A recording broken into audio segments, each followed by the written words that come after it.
사이렌이 울립니다. 모두 대피하세요.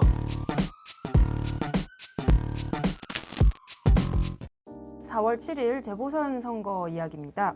새 시장은 누구 뽑으실지 결정하셨어요? 아니요, 아직이요. 너무 뽑을 사람이 없어요. 민주당 박영선 후보가 국민의힘 오세훈 후보보다 먼저 레이스를 시작했는데 사실 그다지 눈길을 끄는 공약은 없었어요. 네. 민주당은 박원순 전 시장이 내세웠던 탄소 중립 목표보다 5년을 앞당겨서 2045년에 탄소 중립을 하겠다고 말하기는 했어요. 박영선 후보 캠프 인사들을 보면 굉장히 화려합니다. 민주당 내에서 그린 뉴딜, 탄소 중립 이야기하시는 분들은 죄다 모여 계세요. 사실 서울시에 이미 환경관련위원회가 14개나 있는데 또 생기는 건지. 사실 위원회는 좀 이제 그만 만들 때가 됐죠. 이제 한 개의 위원회 가지고 좀 실제로 성과를 낼 때가 된 것 같습니다. 그리고 좀 다른 부분도 문제 삼을 수 있을 것 같은데요.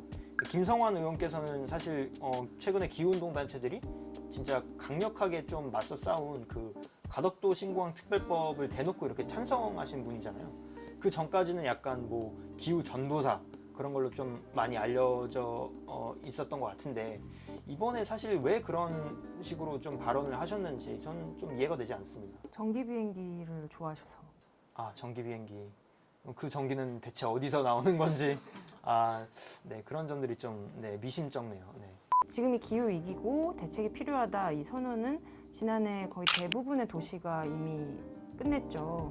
서울시도 2050년에 그 온실가스 감축을 어떻게 할지 이제 계획을 만들고 있던 단계였는데 박영선 후보가 이제 5년을 앞당겼단 말이에요. 그러면 더 강력한 대책을 내야 되는 거잖아요. 도시에서는 주로 건축물 그리고 교통 부문에서 온실가스가 나오는데 여기 대책들이 중요할 것 같아요.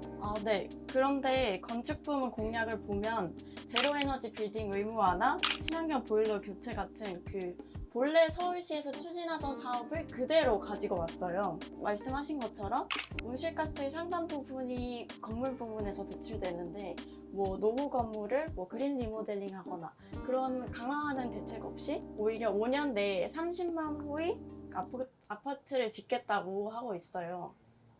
사실 반값 아파트 말은 되게 좋은데 서울에 지금 개발할 땅이 더 있어 보이지도 않고 그리고 그 아파트 개발한다고 해도 평당 1,000이에요. 저는 못 살 것 같습니다. 이런 사실 뭐 지금 가장 독보적인 후보는 제가 볼 때 오세훈 후보거든요. 왜냐하면 이분 지금까지 아직도 한 번도 기후위기의 기자를 언급한 적이 없어요. 오세훈 후보는 안 변하신 것 같아요. 그 오세훈 후보는 당선되면 35층 이상 한강 뷰의 고층 빌딩을 지을 생각을 하고 계시고 그리고 돈 없고 집 없는 저 같은 청년들한테는 일타 주택 이런 식으로 그 스피디한 주택 공급을 외치시더라고요. 사실 서울시는 높은 집값 때문에 인구는 줄고 반대로 대신 1인 가구는 증가하면서 건축 부문의 온실가스 배출은 계속 증가하고 있어요. 그런데 이런 추세를 무시하고 제로에너지 빌딩도 아닌 그냥 일반적 주택을 공급하겠다 이런 거는 그냥 단순 표심작이죠. 제가 볼 때 오세훈 후보의 빚은 젊은 세대한테 지금 넘겨주는 그 온실가스 같은데요. 시민 여러분께 진 마음의 빚을 저희가 좀 해외 사례도 좀 살펴봤는데 그 사실 뉴욕시에서 건물 부문이 온실가스의 한 3분의 2 정도를 차지하더라고요. 근데 여기에 담겨있는 탄소 중립 관련 계획에는 건물을 짓는다 이런 얘기는 전혀 없어요. 왜냐하면 그건 결국 시멘트도 쓰고 철강도 쓰고 하면서 온실가스를 배출할 수밖에 없는 것이기 때문이죠. 그래서 오히려 이걸 위해서 과제로 삼고 있는 것들이 유리 빌딩을 금지한다. 아니면 700평 이상의 이제 건물에다가 에너지 소비량을 좀 제한을 하겠다. 그런 것들이 나오고 있고 마찬가지로 서울시도 지금 좀 기존에 세워진 건물들을 거기서 온실가스를 좀 과감하게 줄이는 것 그게 지금 중요한 우선순위라고 할 수 있겠습니다. 교통 부문도 변화가 필요하잖아요. 네. 박영선 후보는 2040년까지 친환경차로 100% 전환하고 그 경부고속도로를 지하화하겠다고 했어요. 경부고속도로를 지하화한다는 말은 지하화하면 차 안 다니나요? 저는 이거 그냥 강남 서초 주민용 공약이 아닌지. 제 생각엔 오히려 그 서울시랑 같이 탄소 중립을 선언한 프랑스 파리처럼 2030년까지 내연기관을 아예 퇴출하고 그리고 2024년에는 모든 도로에 자전거 도로를 확보하는 게 좀 더 낫지 않을까 생각합니다. 최근 재선에 성공한 그 파리 이달고 시장이 주차장 6만 개를 없애겠다. 멋집니다. 언니 멋져요. 그 사실 좀 이런 해외 사례들을 보면서 저희가 느끼는 게 다른 도시보다 서울에서 이런 온실가스 감축 사례를 제대로 좀 확립을 해놓는 것이 수도권 외 지역들의 좀 다른 정책에도 많이 영향을 미칠 것 같거든요. 그래서 차기 서울시장은 진짜 강력한 도시 전환 정책을 펼치면서 좀 좋은 사례를 앞으로 좀 남겨뒀으면 좋겠습니다. 마지막으로 저희와 함께 해주시는 청년분들이 차기 서울시장에게 남긴 이야기를 영상으로 전해드리겠습니다.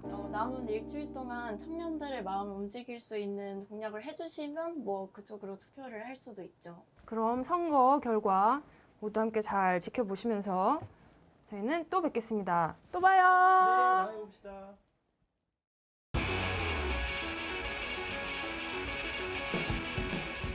서울시장 후보 여러분, 기후위기는 오직 인간만의 이익을 위해 생명을 착취한 결과물입니다. 그런데 서울 곳곳을 가득 채운 육식문화 이면에 한평생 고통받다 죽임당하는 축산 동물들이 있습니다.